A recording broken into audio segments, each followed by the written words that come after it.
राधे राधे मित्रों, डिम्पीज किचन में आप सभी का बहुत बहुत स्वागत है।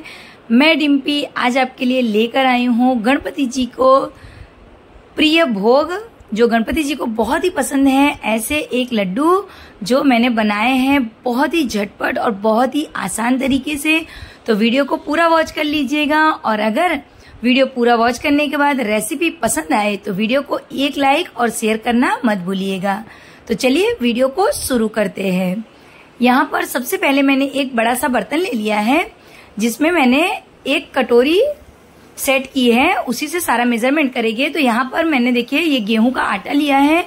आटा थोड़ा सा मेरा मोटा है, आपके पास अगर दरदरा आटा है गेहूं का तो उसका इस्तेमाल करिएगा। तो यहाँ पर मैंने 2 कटोरी गेहूं का आटा लिया है। तो मेरा आटा बहुत ज्यादा दरदरा नहीं है, तो इसलिए हम इसमें मिलाएंगे सूजी। तो अगर आपका दरदरा आटा है, मोटे से भी ज्यादा दरदरा आटा है, तो आपको सूजी मिलाने की जरूरत नहीं है। तो ये नॉर्मल सूजी है।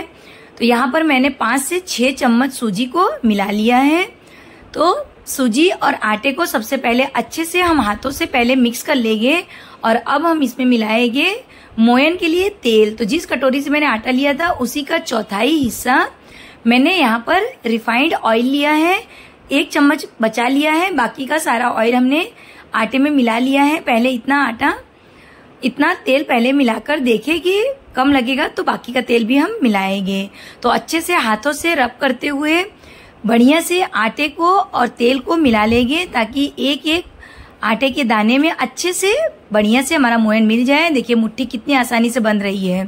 तो चलिए अब थोड़ा थोड़ा पानी डालते हुए एक सख्त आटा लगाना है। तो जैसे पूरी का हम आटा लगाते हैं बस उतना ही सख्त हमें आटा लगाकर तैयार कर देना है। तो आटा हमने गूंथ कर तैयार कर लिया है। देखिए कितना कड़क आटा हमने गूंथा है। तो इतना आटा हमने गूंथा है। तो इसके लिए हमें जो तेल हमने यूज किया था बस इतना ही हमें यूज में आया है, बाकी का बच गया है। मुट्ठी आसानी से बनती रहे उतना ही मोयन हमें इसमें मिलाना है। मुट्ठी को बहुत दबाते हुए जब बंधे उतना नहीं करना है। तो चलिए 20 मिनट हम इस आटे को रेस्ट के लिए रखेंगे। 20 मिनट हो गए हैं। तो आटे को अब हम एक बार अच्छे से पहले हाथों से मसल लेंगे और चलिए अब इसकी छोटी छोटी लोइयां हम काट लेंगे। तो पहले आटे को 2 भाग में हमने डिवाइड कर लिया है और मीडियम साइज के नींबू के बराबर की हम लोइयां काट लेंगे। तो सारे ही आटे की हम एक बराबर की लोई काट कर तैयार कर लेंगे। तो देखिए ये हमने लोइयां काट ली है। तो एक लोई को उठाएंगे और इस तरीके से लंबाई में पहले शेप दे देंगे और इसके बाद हम चारों उंगलियों से इस तरीके से, देखिए वीडियो में आप देख पा रहे हैं, बस इसी तरीके से हम अपनी उंगलियों को अच्छे से प्रेस करके अंदर तक इसमें ऐसे निशान बना लेंगे। देखिए मैं दूसरा भी बनाकर आपको दिखा रही हूँ। इस तरीके से लंबाई में करेंगे और चारों उंगलियों से इस तरीके से इसमें निशान बना लेंगे। तो इस तरीके से सारे ही मुट्ठी से हमें मुठिया का शेप देते हुए आटे की लोई को बनाकर तैयार कर लेना है। तो चलिए अब चलते हैं गैस की तरफ। तो यहाँ पर मैंने गैस पर धीमी आंच पर पहले ही तेल को गर्म होने के लिए रख दिया था। तो एक टुकड़ा कढ़ाई में हमने डालकर चेक किया है तेल को। देखो तेल का टेम्परेचर कितना नॉर्मल, एकदम नॉर्मल गर्म तेल हमारा है। बस इतना ही हल्का गर्म तेल में हमें अपने मुठिया को तलना है। तो जब आप इसे मुठिया को तल रहे हैं तो गैस की फ्लेम को धीमे ही रखना है। धीमी धीमी गैस पर जब ये हमारे मुठिया तलेंगे तो अंदर तक एकदम अच्छे से हमारे मुठिया सीख कर तैयार हो पाएंगे।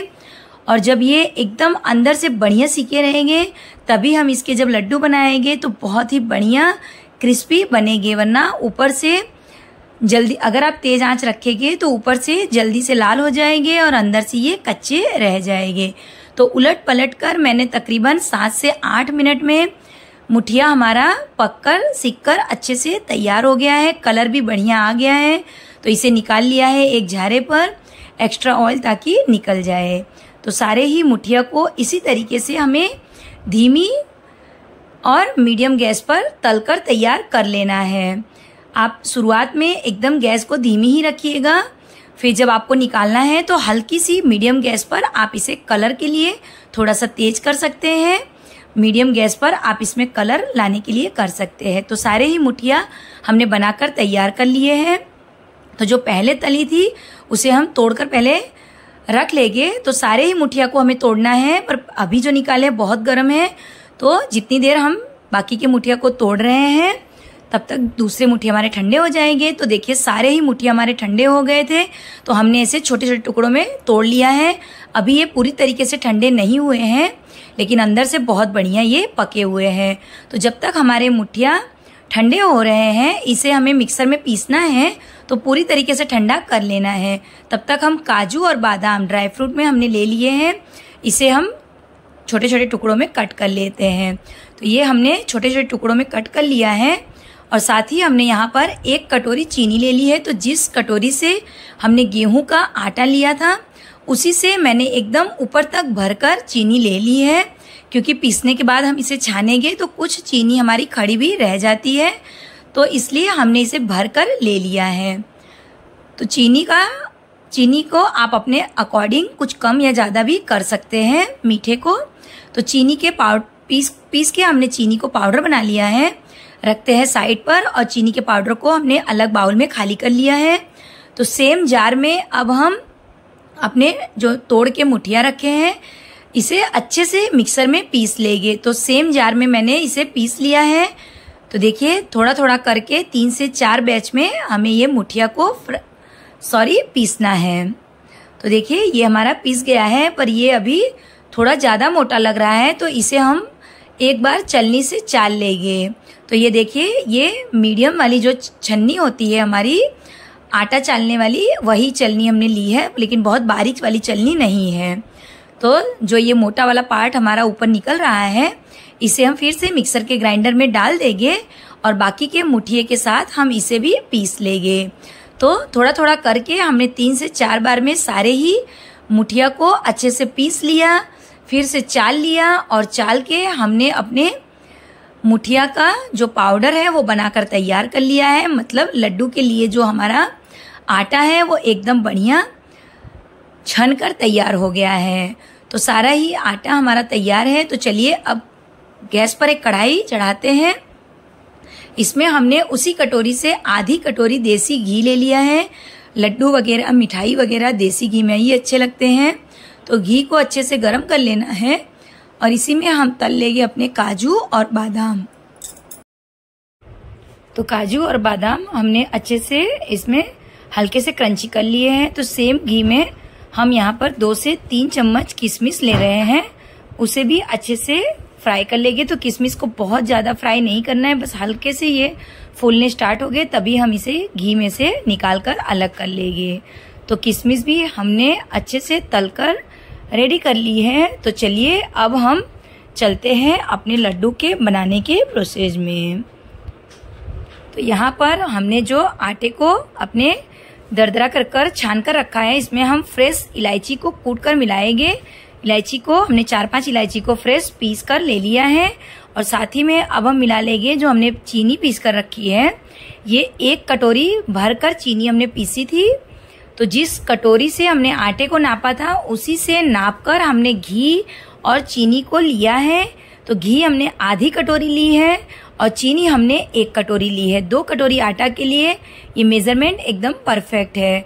तो चीनी में जो बड़े बड़े टुकड़े रहते हैं, जब आप लड्डू बांधते समय इसको चीनी को पीसेंगे नहीं, तो आपको लड्डू बांधने में समस्या आएगी जब आप चीनी और आटे को मिलाएंगे। तो देखिए इस तरीके से जो बड़े बड़े टुकड़े हैं और जो चीनी हमारी नहीं पीसी है, इसे हम हटा लेंगे। तो 1 कटोरी में से मान के चलिए कि मैंने 2 से 3 चम्मच चीनी कम ही डाली है। मीठा मेरे घर में बहुत ज़्यादा नहीं लाइक करते हैं, तो जितना मीठा मेरे घर में पसंद करते हैं उतना मैंने मिलाया है। आप 1 कटोरी पूरा भरकर जितना चीनी हमने निकाला है, उसे भी आप छान कर ऐड कर सकते हैं अपने टेस्ट के अकॉर्डिंग। तो आटे के साथ हमने अच्छे से चीनी के पाउडर को मिला लिया है। तो इस तरीके से छान कर चीनी डालने से हमें ज़्यादा मेहनत नहीं करनी पड़ती है आटे के साथ चीनी को मिलाने में। तो सभी चीज़ों को देखिए हमने अच्छे से मिक्स कर लिया है, और अब हम इसमें ऐड करेंगे जो हमने तलकर अपने काजू बादाम और किशमिश रखी है उसे। तो काजू और बादाम को हमने जिस प्लेट में रखा था उसमें भी बहुत सारा घी लगा है। तो इस तरीके से लड्डू के आटे को हम इसमें थोड़ा सा डालकर प्लेट में जो घी लगा है इसे भी हम अच्छे से आटे में मिला लेंगे ताकि हमारा घी बिल्कुल भी वेस्ट ना जाए। तो चलिए देखिए, हमने ड्राई फ्रूट्स अपने मिला लिए हैं। तो एक बार हाथों की सहायता से सब चीजें मिलाने के बाद जो हमने आधी कटोरी घी कढ़ाई में अभी काजू और बादाम को तलने के लिए लिया था, वही घी हमने हल्का ठंडा कर लिया है। और अब हम अपने आटे के एक हिस्से में थोड़ा सा पहले घी डालेंगे। मान के चलिए कि 2 से 3 बड़े चम्मच। सारे ही आटे में हमें एक साथ सारा घी नहीं मिला लेना है, वरना लड्डू बांधने में आपको दिक्कत आएगी। अगर आप 2 से 3 लोग हैं या आप लड्डू फटाफट बांध लेते हैं तो आप सारा घी एक साथ मिला सकते हैं। अदरवाइज मेरी तरह आप थोड़ा थोड़ा घी आटे में मिलाते जाइए और इस तरीके से दोनों हाथों की सहायता से दबा दबा कर लड्डुओं को अपने बना लीजिए। बहुत ही आसान है, बहुत जल्दी से और आसानी से ये लड्डू बनकर तैयार हो जाते हैं। तो देखिए, ये मैंने लड्डू छोटी छोटी साइज के लड्डू बनाए हैं। ये मैं गणपति जी के भोग के लिए बना रही हूँ, तो बहुत बड़े बड़े लड्डू नहीं बनाए हैं। तो इस तरीके से आप देखिए, एक हिस्सा मैंने घी मिलाया था, उतने लड्डू बांध लिए और फिर से अब एक हिस्सा और लिया है। इसमें 2 से 3 चम्मच देसी घी हमने मिलाया है। और देखिए, इस तरीके से आप मोदक के साँचे में भी आप इसी मिश्रण से मोदक बना सकते हैं। तो इस तरीके से मोदक का साँचा लीजिए, उसे हल्के से घी से ग्रीस कर लीजिए और थोड़ा थोड़ा आटे का मिश्रण जो लड्डू का हमने रखा है, इसे दबा दबा के मोदक के मोल्ड में दबा दबा के भर लीजिए और अच्छे से प्रेस कर कर सब तरफ से प्रेस कर लीजिए और फिर साँचे को खोल लीजिए। तो देखिए कितना बढ़िया मोदक का शेप हमारा बनकर आया है। तो इस मिश्रण से आप चाहे तो लड्डू बनाइए, चाहे तो मोदक बनाइए। तो मैंने सिर्फ 2 ही मोदक बनाए हैं, बाकी सारे मैं इससे लड्डू बनाकर तैयार कर लूंगी। तो सारे ही लड्डू मैंने 10 मिनट में फटाफट बनाकर तैयार कर लिए हैं। तो 2 पीस मैंने मोदक बनाए हैं, बाकी सारे को मैंने लड्डू बनाकर तैयार कर लिए हैं। तो देखिए कितने बढ़िया लग रहे हैं, देखते ही खाने का मन कर जाए। ऐसे लड्डू हमारे बनकर तैयार हो गए हैं। तो इस गणेश चतुर्थी पर, इस गणपति पे आप अपने बप्पा के लिए, भोग के लिए इस लड्डू को जरूर से बनाइए। किसी को आप गिफ्ट देना चाहते हैं या किसी के घर आप इस लड्डू को ले जाना चाहते हैं तो मेरी तरह इस तरीके से जो मिठाई की छोटी छोटी कटोरियां आती है जो कागज की, उसी में आप लड्डू को इस तरीके से अरेंज कर लीजिए। मेरे पास एक मिठाई का डब्बा है, इसी में मैं सारे लड्डुओं को, एकदम मार्केट वाला लुक आता है जब इस तरीके से आप मिठाई के डब्बे में सजाकर लड्डुओं को रखते हैं। तो देखिए लग रहा है ना एकदम टेम्पटिंग। तो जल्दी से इस रेसिपी को आप भी ट्राई करिए और कमेंट कर कर बताइए कि आपके ये चूरमा के लड्डू कैसे बने हैं। और अगर आपको मेरे चूरमा के लड्डू की रेसिपी पसंद आई है तो प्लीज फ्रेंड्स मेरी वीडियो को एक लाइक जरूर कर दीजिएगा। और अगर आपने अब तक मेरी चैनल डिम्पीज किचन को सब्सक्राइब नहीं किया है तो जल्दी से सब्सक्राइब करके बेल आइकन को भी प्रेस कर दीजिए। तो इससे पहले मैंने गणपति जी के भोग के लिए मोदक बनाए हैं, उसका लिंक मैं डिस्क्रिप्शन बॉक्स में दे दूंगी। अगर आपने अब तक नहीं देखा है तो जरूर से चेकआउट कर लीजिएगा। तो देखिए एक लड्डू को हम तोड़कर भी देख लेते हैं। बहुत ही बढ़िया और मुंह में रखते ही घुल जाने वाला और साथ में दानेदार भी लड्डू हमारे बनकर तैयार हुए हैं। तो आप भी इस चूरमा के लड्डू को जरूर से ट्राई करिएगा और अपने फीडबैक हमें देना मत भूलिएगा। तो आज की रेसिपी पसंद आई हो तो वीडियो को लाइक और शेयर करना मत भूलिएगा। मिलते हैं ऐसी ही मजेदार और टेस्टी टेस्टी रेसिपीज के साथ अगले वीडियो में। तब तक के लिए bye bye, take care and thank you for watching.